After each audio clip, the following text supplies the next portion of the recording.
Manusia yang paling susah hidupnya adalah manusia yang terjebak akan perkataan orang lain.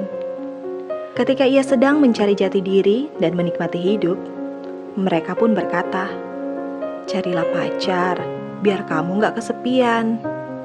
Dan setelah ia punya pacar, mereka pun kembali berkata, "Pacaran terus, nikahnya kapan?" Setelah dicerca pertanyaan itu berkali-kali, ia pun memiliki kemantapan hati dan akhirnya ia membuka babak baru menuju ke pernikahan. Ketika pesta pernikahan masih berlangsung, mereka kembali berkata, "Jangan lama-lama lah menunda memiliki anak." Mereka pun akhirnya setuju dan berusaha untuk memiliki anak. Hari pun terus bergulir, mereka menjalani hidup mereka, tapi suara di sekeliling mereka tetap terus berkata, suami yang baik adalah pria yang memiliki pekerjaan yang tetap dengan jas yang luar biasa. Pria itu pun setuju.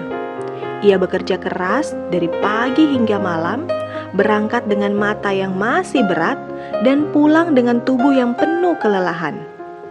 Tanpa terasa, demi mengejar jas yang luar biasa itu, kehadirannya dalam keluarga pun mulai pudar.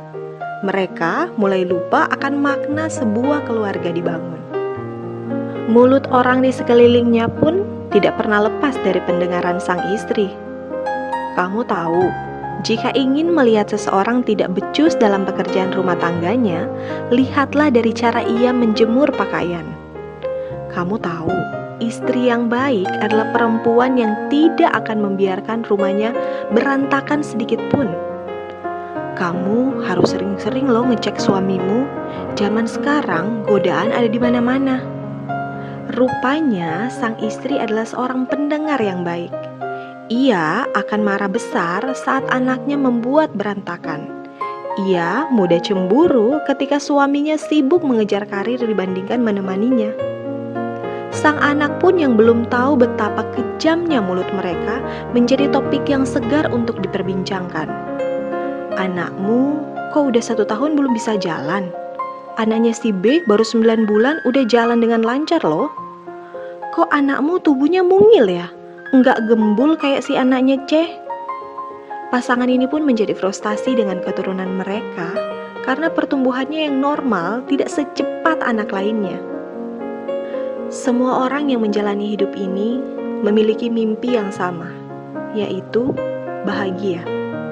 Hanya saja, terkadang kita menggantungkan kebahagiaan kita pada perkataan orang lain. Pernah nggak hal ini terlintas di pikiran kita? Menikah di atas umur 30 tahun, tetaplah indah. Mengapa? Karena yang menjalani pernikahan itu adalah kita sendiri, dan mereka hanya bisa bersuara tanpa mengeluarkan sepeser pun uang untuk membiayai pesta maupun rumah tangga kita. Membangun sebuah keluarga di atas umur 35 tahun tetaplah mungkin. Karena ketika kita memutuskan memiliki keturunan, maka kita harus siap menjadi panutan seorang anak, siap mengorbankan keinginan kita demi popok dan perlengkapannya. Pertanyaannya, apakah suara mereka bisa ditukar dengan uang untuk membeli popok? Membeli rumah pertama di usia 40 tahun tetaplah tindakan seorang bos. Mengapa? Karena mulut mereka hanya bisa mengukur luasnya rumah, bukan seberapa banyak cinta yang tersedia di dalam rumah itu.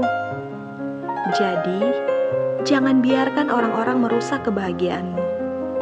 Jangan biarkan jati dirimu tenggelam karena suara orang lain. Jika ada hal baik dari perkataan mereka, segeralah pertimbangkan. Tetapi, jika perkataan mereka lebih banyak membandingkan, mencela, dan menjatuhkan, mengapa harus dijadikan panutan hidup? Jalani hidupmu, nikmati umurmu. Jangan jadikan hidupmu susah karena perkataan orang lain.